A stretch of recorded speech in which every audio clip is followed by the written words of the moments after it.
சண்டிகேஸ்வரர் போய் பாப்பாங்க. சிவன் கோயிலுக்கு போயிட்டு சண்டிகேஸ்வரர்கிட்ட போய் 2 கையும் இப்படி தட்டுவாங்க.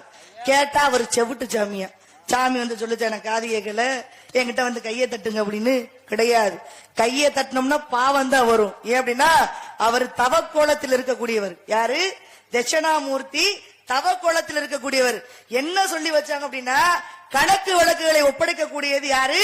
அந்த சண்டிகேஸ்வரர் கூடியவர். அதனால சிவன் கோயிலுக்கு போயிட்டு வரும் பொழுது சிவனுடைய சொத்தாகக்கூடிய ஒரு திருநீரை கூட நான் எடுத்துக்கிட்டு போக கிடையாது.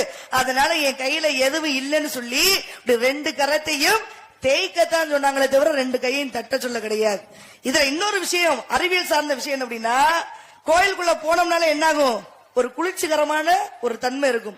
அப்ப இந்த உடம்பு அதிகப்படியாக குளிர்ச்சியாகி விடக்கூடாது என்பதற்காக அந்த சண்டிகேஸ்வரனுடைய மூலஸ்தானத்தில போய் இந்த 2 கரங்களை உரசுகின்ற பொழுது நம்முடைய உடலாக கூடியது அந்த வெப்பத்தன்மைக்கு வருங்கிறதுனாலதான் இந்த 2 கையையும் சண்டிகேஸ்வரன் முன்னாடி போய் என்ன பண்ணாங்க? உரச சொன்னாங்க.